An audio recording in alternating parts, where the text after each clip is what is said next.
ಬಹುದು. ಈಗ ಮೊದಲನೇದಾಗಿ ಪಾರ್ವತಮ್ಮನವರು ಹೊಸಪೇಟೆಯಿಂದ ಕರೆ ಮಾಡಿದ್ದಾರೆ. ಪಾರ್ವತಮ್ಮ, ನಿಮ್ಮ ಸಮಸ್ಯೆ ಹೇಳಿ. ಹಲೋ. ಹೇಳಿ, ನಿಮ್ಮ ಸಮಸ್ಯೆ ಹೇಳಿ. ಅದೇ ನನಗೆ ರಾತ್ರಿ ಸ್ವಲ್ಪ ನಿದ್ದೆ ಬರ್ತಾ ಇಲ್ಲ. 1:30, 2 ಆದ್ಮೇಲೆ ಸ್ವಲ್ಪ ನಿದ್ದೆ 4 ಗಂಟೆವರೆಗೆ ನಿದ್ದೆ ಬರ್ತದೆ. ಅದು ಬಿಟ್ಟು ಬೇರೆ ಏನೋ ತೊಂದರೆ ಇದೆಯಮ್ಮ? ಬೇರೆ ಏನು ತೊಂದರೆ ಇಲ್ಲ ಸರ್. ಶುಗರ್ ಒಂದು 15 ದಿವಸಕ್ಕೆ ಒಂದ್ಸಲ ಚೆಕ್ ಮಾಡ್ಕೊಂತೀನಿ. ಮೊನ್ನೆ ಸ್ವಲ್ಪ ಜಾಸ್ತಿ ಆಗಿದ್ರೆ ಮತ್ತೆ ಈ ಫೈಲ್ನಲ್ಲಿ ಬರೆದಿದ್ರು ಸ್ವಲ್ಪ ಇನ್ಸುಲಿನ್ ಜಾಸ್ತಿ ಹಾಕೋ ಅಂತೇಳಿ ಅದೇ ಟೈಪ್ ಹಾಕ್ಕೊಂಡೆ. ಈಗ 3 ವರ್ಷ ಆಯ್ತು ಸರ್ ಆಪ್ರೇಷನ್ ಆಗಿ, ಬೈಪಾಸ್ ಆಗಿ. ಸರಿ, ಆವಾಗಲಿಂದನೂ ಸ್ವಲ್ಪ ಸರಿಯಾಗಿ ನಿದ್ದೆ ಬರ್ತಾ ಇಲ್ಲ ಅಂತ ಹೇಳಿದ್ರೆ, ಆ ನಿದ್ದೆ ಬರದೇ ಇರೋ ಟೈಮಲ್ಲಿ ಏನಾದ್ರು ಚಿಂತೆ ಮಾಡೋದು, ಬೇಜಾರು ಮಾಡ್ಕೊಳ್ಳೋದು, ಟೆನ್ಷನ್ ಮಾಡ್ಕೊಳ್ಳೋದು ಹಾಗೇನೋ ಉಂಟಮ್ಮ? ಇಲ್ಲ ಸರ್, ಏನಿಲ್ಲ, ಟೆನ್ಷನ್ ಏನು ಮಾಡ್ಕೊಳಲ್ಲ ಸರ್. ನಾನು ರಾತ್ರಿ 7:30ಗೆಲ್ಲ ಊಟ ಮಾಡ್ತೀನಿ. ಆಮೇಲೆ ಮತ್ತೆ ಮಲ್ಕೊಳ್ಳೋದಕ್ಕೆಲ್ಲ 10 ಗಂಟೆ ಆಗ್ತದೆ. 10 ಗಂಟೆ ಮಲ್ಕೊಂಡು 1:30ವರೆಗೂ ನಿದ್ದೆ ಬರೋದಿಲ್ವಾ? ಇಲ್ಲ ಸರ್, ಬರಲ್ಲ. ಸೊ ರೆಗ್ಯುಲರ್ಲಿ ಆ ಥರ ಹಂಗೆ ಆಗ್ತಿದೆ ಅಂದರೆ ನೀವು ಟೆಸ್ಟ್ ಮಾಡಿಸ್ಕೊಳ್ಬೇಕಮ್ಮ. ಹೌದೇನು ಸರ್? ಹೌದೌದು, ಅದು ಸ್ಟ್ರೆಸ್ನಿಂದನೇ ಇರ್ಬೋದು, ಟೆನ್ಷನಿಂದನೇ ಇರಬಹುದು, ಅಥವಾ ಬೇರೆ ಕಾರಣಗಳು ಇರಬಹುದು. ಬಟ್ ಈ ವಯಸ್ಸಲ್ಲಿ ಅದು ಟೆನ್ಷನಿಂದ ಜಾಸ್ತಿ ಇರ್ಬೋದು ಅಂತ ಹೇಳಿ ಕಂಪ್ಲೀಟಾಗಿ ಇದು ಟೆನ್ಷನ್ಗೆ ಏನೇನು ಕಾರಣ ಇರ್ಬೋದು, ಏನಾಗುತ್ತೆ ನೋಡಿ. ಇದು ಟೆನ್ಷನಲ್ಲಿ ಒಂದೊಂದು ನಮ್ಗೆ ಗೊತ್ತಾಗುತ್ತೆ, ಇವಾಗ ನನಗೆ ಟೆನ್ಷನ್ ಎಕ್ಸಾಮ್ನಿಂದ ಬರುತ್ತೆ ಅಂತ. ಕೆಲವೊಂದು ಸತಿ ಅದು ಮನಸ್ಸು ಒಳಗಡೆ ಇರುತ್ತೆ ಟೆನ್ಷನ್ನು, ಅದಷ್ಟು ಬೇಗ ನಮ್ಗೆ ಗೊತ್ತಾಗೋದಿಲ್ಲ, ಕಾರಣನೇ ಗೊತ್ತಿರೋದಿಲ್ಲ, ಒಳೊಳಗೆ ತಿಂತಾ ಇರುತ್ತೆ ಒಂಥರ.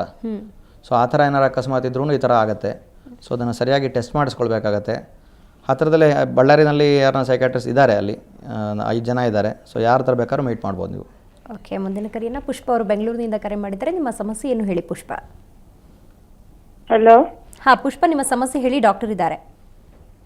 ನಮಗೆ ಒಂದು ಸ್ವಲ್ಪ, ನನಗೆ 35 ಏಜ್ ಆಗಿದೆ.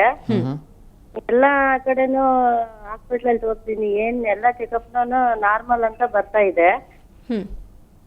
ಆದ್ರೆ ನನಗೊಂದ್ ಸ್ವಲ್ಪ ಆತಂಕ, ಗಾಬರಿ, ಸುಸ್ತಾಗೋದು, ಆಮೇಲೆ ಎದೆ ಹೊಡ್ಕೊಳ್ಳೋದು, ಎದೆ ನೋವು ಬರೋದು, ಹಿಂಗೆಲ್ಲ ಗಾಬರಿ ಆಗ್ತಾ ಇದೆ. ನೈಟ್ ಸಂಜೆ ಆಗ್ತಿದ್ದಂಗೆಲ್ಲ ಈ ತರ ನನಗೆ ಶುರು ಆಗ್ತಾ ಇದೆ.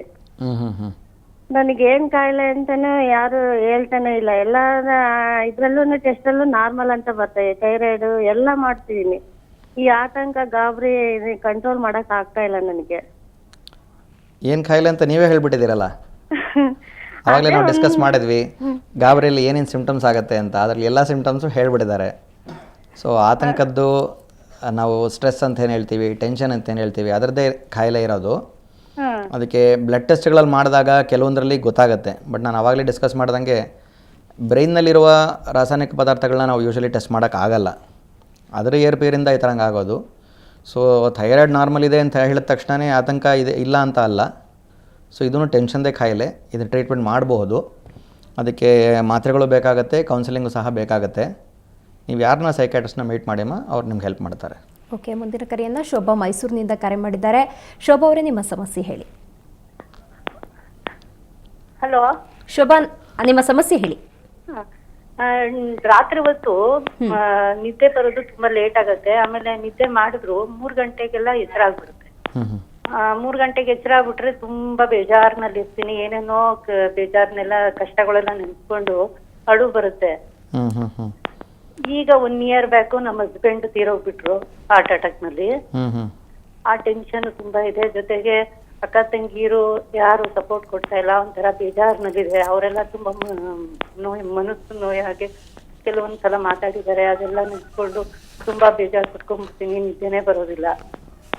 ಬೆಳಿಗ್ಗೆ ಎಲ್ಲ ಸ್ಟ್ರೈನ್ ಆಗುತ್ತೆ, ತಲೆನೋವು, ಕಣ್ಣು ನೋವು ಎಲ್ಲ ಬರುತ್ತೆ. ಸರಿ ಪುಷ್ಪ ಅವರೇ, ನೀವು ಆವಾಗಲೇ ಹೇಳ್ದಂಗೆನೇ ಇದು ಆ್ಯಕ್ಚುಲಿ ನಿಮ್ಮ ಹಸ್ಬೆಂಡ್ ತೀರದ ಮೇಲೆ ಬಂದಿರುವಂಥ ಸಿಮ್ಟಮ್ಸ್. ಇದು ಸಡನ್ಲಿ ಈ ಥರ ಒಂದು ಘಟನೆಗಳಾದಾಗ ನಮಗೆ ಒಂದೊಂದ್ಸರಿ ತಡ್ಕೊಳಕ್ಕೆ ಆಗೋದಿಲ್ಲ. ಅದಕ್ಕೋಸ್ಕರ ಬಂದಿದೆ. ಅದೇ ಟೈಮಲ್ಲಿ ನಿಮಗೆ ಮನೆ ಕಡೆಯಿಂದನೂ ಸರಿಯಾಗಿ ಸಪೋರ್ಟ್ ಎಲ್ಲ ಸಿಕ್ಕಿಲ್ಲ.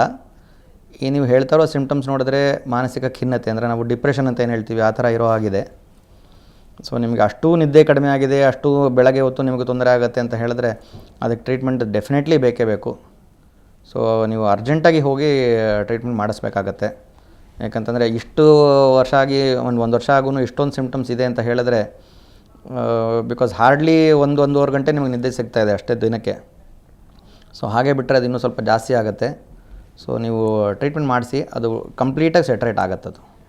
ಈಗಾಗಲೇ ನಾವು ಮಾತಾಡಿದಂತೆ ಒತ್ತಡ ಅಥವಾ ಏನು ಕಾರಣ ಅನ್ನೋದೇ ಗೊತ್ತಿರೋದಿಲ್ಲ ದಿನನಿತ್ಯದ ಬದುಕಲ್ಲಿ. ಕಾರಣಗಳೇ ಇಲ್ಲದೇ ನನಗೆ ನಿದ್ರೆ ಬರ್ತಿಲ್ಲ, ಕೆಲವ್ರಿಗೆ ಈಗ ಒಂದು 15 ದಿವಸ ಇದ್ದ ಕೈಕಾಲು ನೋವು, ಆಮೇಲೆ ತಲೆನೋವು, ಆಮೇಲೆ ಎದೆ ನೋವು ಅಂತಾರೆ, ಆಮೇಲೆ ಬಲಗೈ ನೋವು ಅಂತಾರೆ, ಕಾಲು ನೋವು ಅಂತಾರೆ. ಯಾಕೆ ಈ ರೀತಿ ಬದಲಾವಣೆ? ಇದು ನಾನು ಅದೇ ಹೇಳ್ದಂಗೆನೇ ಕಾರಣಗಳು ಕೆಲವೊಂದು ಕಡೆ ಗೊತ್ತಾಗತ್ತೆ, ಅದಕ್ಕೆ ಓವರ್ಟ್ ಆಂಗ್ಸೈಟಿ ಅಂತ ಹೇಳ್ತೀವಿ. ಕೆಲವೊಂದು ಕಡೆ ಗೊತ್ತಾಗಲ್ಲ, ಒಳಗಡೆಯಿಂದನೇ ತಿಂತಾ ಇರುತ್ತೆ, ಕೋವರ್ಟ್ ಆಂಗ್ಸೈಟಿ ಅಂತ ಹೇಳ್ತೀವಿ. ಸೊ ಇವರು ಹೇಳಿದ ಇದರಲ್ಲಿ ನೋಡಿ, ಹಸ್ಬೆಂಡ್ ಸಡನ್ಲಿ ತಿರೋದ್ರು ನೋಡಿ, ವೃದ್ಧಾಪ್ಯದಲ್ಲಿ ಯಾರನ್ನೊಬ್ರು ತಿರೋದ್ರು ಅಥವಾ ಒಂದು ಲಿವರ್ ಫೇಲ್ಯೂರ್ ಇತ್ತು, 2 ವರ್ಷ ಟ್ರೀಟ್ಮೆಂಟ್ ಮಾಡಿಸ್ತಾ ಇದ್ವಿ ಅಂದರೆ ಅವ್ರಿಗೆ ಗೊತ್ತು ಇವತ್ತಲ್ಲ ನಾಳೆ ಅವ್ರು ಹೋಗ್ತಾರೆ ಅಂತ, ಮೆಂಟಲಿ ಪ್ರಿಪೇರ್ ಆಗಿರ್ತಾರೆ. ಹೌದು. ಸಡನ್ನಾಗಿ ಆಕ್ಸಿಡೆಂಟ್ ಆಗಿ ಹೋಗ್ಬಿಡೋದು, ಸಡನ್ನಾಗಿ ಒಂದು ಹಾರ್ಟ್ ಅಟ್ಯಾಕ್ ಆಗಿ ಹೋಗ್ಬಿಡೋದು ಅಂಥದ್ರಲ್ಲಿ ನಾವು ಪ್ರಿಪೇರ್ ಆಗಿರೋದಿಲ್ಲ. ಅಂಥವಾಗ ಒಂಥರ ಒಂದು ಶಾಕ್ ಆಗಿ ಬರುತ್ತೆ. ಓಕೆ, ಅದೇ ಟೈಮಲ್ಲಿ ಅವ್ರಿಗೆ ಮನೆ ಕಡೆಯಿಂದ ಒಂದು ಸಪೋರ್ಟ್ ಬೇಕಾಗುತ್ತೆ, ಅದು ಕೂಡ ಸಪೋರ್ಟ್ ಸಿಗ್ತಾ ಇಲ್ಲ. ಸೊ ಈ ಕಾರಣದಲ್ಲಿ ಯೂಶಲಿ ಆ ಕಾರಣಗಳಿಂದ ಬರ್ತಾ ಇರೋದು. ಓಕೆ ಕಾರ್ತಿಕ್ ಅವರೇ, ಯಾವ ರೀತಿಯ ಸ್ಟ್ರೆಸ್ ಯಾವ್ಯಾವ ಹಂತದಲ್ಲಿ ಇರುತ್ತೆ ಅಂತ ತಿಳಿಸಿದ್ರಿ, ಮತ್ತು ಅದಕ್ಕೆ ಪರಿಹಾರ ಯಾವ ರೀತಿ ಮನೆಯಲ್ಲೇ ಯಾವ ರೀತಿ ಮಾಡ್ಬೋದು ಅನ್ನೋದು ತಿಳಿಸ್ಕೊಟ್ರಿ. ಧನ್ಯವಾದ. ನಮಸ್ಕಾರ. ಸೊ ನೋಡಿದ್ರಲ್ಲ ವೀಕ್ಷಕರೇ, ಸಹಜವಾಗಿ ದಿನನಿತ್ಯದ ಬದುಕಿನಲ್ಲಿ ಒತ್ತಡ ಸಾಮಾನ್ಯ, ಆದರೆ ಅದನ್ನು ನಾವು ಯಾವ ರೀತಿ ಪರಿಹಾರ ಮಾಡ್ಕೋಬೇಕು ಅನ್ನೋದನ್ನು ನೋಡಬೇಕು. ಧ್ಯಾನ ಇರ್ಬೋದು, ಸಣ್ಣ ವ್ಯಾಯಾಮಗಳಿರಬೇಕು. ಆ ವ್ಯಾಯಾಮಗಳು ಒಂದು ವಾರಕ್ಕೆ ಬದಲಾಗೋದಲ್ಲ, ಆದರೆ ರೆಗ್ಯುಲರ್ ಆಗಿರಬೇಕು ಅನ್ನೋದು ಇವತ್ತಿನ ಸುಹಾಸಿಯಲ್ಲಿ ತಿಳ್ಕೊಂಡ್ರಿ. ಕ್ಷಣ ಕ್ಷಣದ ಸುದ್ದಿಗಾಗಿ